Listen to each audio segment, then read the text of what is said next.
Hi friends, welcome to education Niketan. तो आज हम डिस्कस करेंगे 2 फरवरी की न्यूज़। तो let's begin with the first news. तो जो फर्स्ट न्यूज़ है यहाँ पे ये है एक स्कीम लॉन्च हुई है नॉर्थ ईस्ट के लिए, जिसका नाम है पीएम डिवाइन। ये स्कीम लॉन्च हुई है बजट 2022-23 में to fund the infrastructure in north east region. जो नॉर्थ ईस्ट रीजन में वहाँ पे जो इंफ्रास्ट्रक्चर है उनको फंड करने के लिए इस स्कीम को लॉन्च किया गया है, जिसका नाम है पीएम डिवाइन।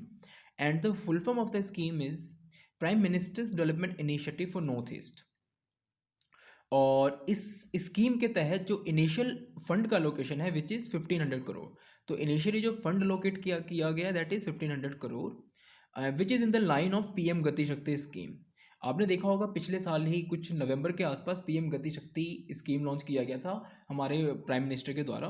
तो उसी के लाइन पे इस स्कीम को उन्होंने लॉन्च किया है। This will enable livelihood activities for youth and women filling the gaps in various sectors. ये वहाँ के जो women हैं, यूथ हैं नॉर्थ ईस्ट रीजन के, उनको लाइवलीहुड एक्टिविटीज़ प्रोवाइड करवाने की दिशा में लिया गया कदम है। ऑल राइट, नेक्स्ट न्यूज़ है सेहत इनिशिएटिव। तो रिसेंटली मिनिस्ट्री ऑफ डिफेंस ने एक सर्विस लॉन्च की to provide medicine, home delivery of medicine to the veterans. और जो आपके डिफेंस के वेटरन्स हैं और जो मिलिट्री पर्सनल्स हैं, उनको मेडिसिन की होम डिलीवरी के लिए एक सर्विस लॉन्च की है अंडर अ प्लेटफॉर्म जिसका नाम है सेहत प्लेटफॉर्म। और फुल फॉर्म है उसकी services e health assistance and tele consultation.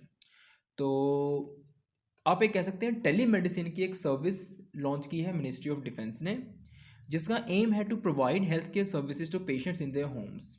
ये पेशेंट्स को उनके घर में ही हेल्थ केयर सर्विसेज को प्रोवाइड करने के ऑब्जेक्टिव करने की दिशा में लिया गया कदम है।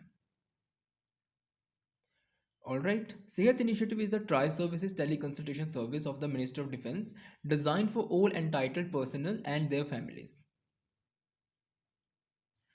अभी नेक्स्ट न्यूज़ देखते हैं। Government makes experimental scheme to induct women fighter pilots permanent. तो जो इंडियन एयरफोर्स है अभी तक जो फीमेल पायलट्स को इंडक्ट कर रहा था, दैट वाज अ स्कीम। वो एक स्कीम थी जिसके तहत वो विमेन पायलट्स को इंडक्ट कर रहा था। And the name of the scheme is induction of women SSC officers in fighter stream of flying branch. इस स्कीम के तहत कर रहा था, but this scheme was experimental basis.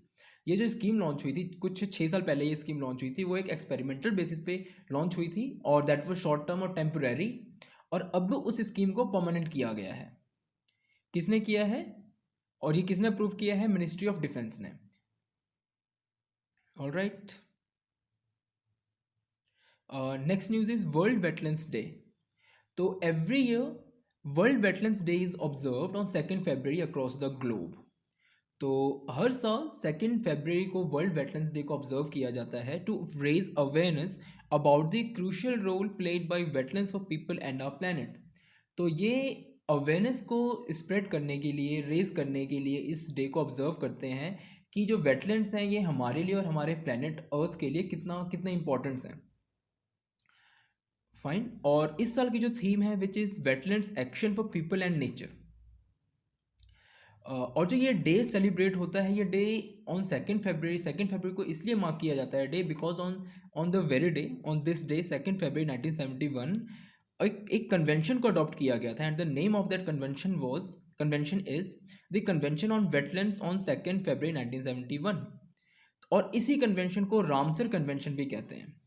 तो इस दिन 1971 में एक कन्वेंशन को अडॉप्ट किया गया जिस कन्वेंशन को कहते हैं रामसर कन्वेंशन। और इसे रामसर कन्वेंशन इसलिए कहते हैं because this was adopted in the city of Ramsar in Iran. Iran में एक शहर है रामसर, उस जगह पे इस कन्वेंशन को अडॉप्ट किया गया था। और जिसके बाद से वर्ल्ड वेटलैंड्स डे हर साल 2 फरवरी को ऑब्जर्व करने लग गए। All right, next news is annual Spituk Gustor festival celebrated in Ladakh. तो रिसेंटली लद्दाख में एक फेस्टिवल मनाया गया जिसका नाम है Spituk Gustor festival. It is a 2 day annual celebration of Ladakhi culture and traditional heritage. ये लद्दाखी कल्चर और उनके ट्रेडिशनल हेरिटेज को रिप्रेजेंट करने के लिए हर साल मनाया जाता है। And it was a 2 day celebration, 2 दिन का सेलिब्रेशन था ये।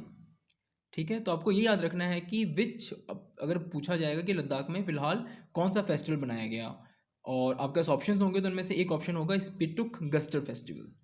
तो आपको ये याद रखना है स्पीटक गस्टर फेस्टिवल कहाँ से बिलोंग करता है, which that is from Ladakh. Ladakh के जो लेफ्टिनेंट गवर्नर है उनका नाम है आर के Mathur.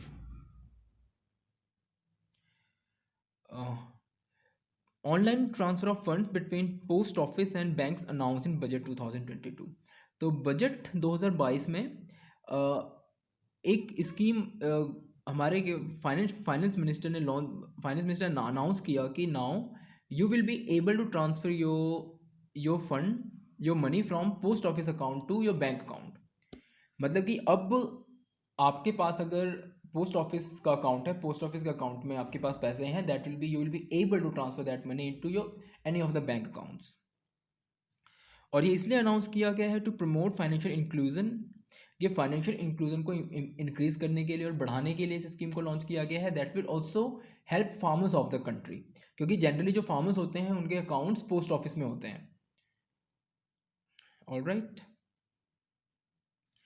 Government to set up 75 digital banking units in 75 districts. तो और इसी बजट में गवर्नमेंट ने डिसाइड किया गया है कि 75 डिजिटल बैंकिंग यूनिट्स इस्टेब्लिश किए जाएंगे 75 डिस्ट्रिक्ट्स में। 75 डिजिटल बैंकिंग यूनिट्स सेटअप किए जाएंगे 75 डिस्ट्रिक्ट्स में। In recent years digital banking, digital payments and fintech have grown rapidly in India. अगर हम बात करें तो रिसेंट ईयर्स में, पिछले कुछ सालों में, डिजिटल बैंकिंग और डिजिटल पेमेंट्स काफ़ी तेज़ इंडिया में ग्रो किया गया है। तो इसको और ज़्यादा एक्सटेंड और एक्सपेंड करने की दिशा में उठाया गया कदम है ये। Government has been encouraging them to ensure that the benefits of digital banking reach every corner of the country in a consumer friendly manner. Alright, so that was all for today. आज के लिए इतनी news थी हमारे पास, and we'll be discussing more news tomorrow. I hope कि आपको videos पसंद आ रही हैं। Thank you.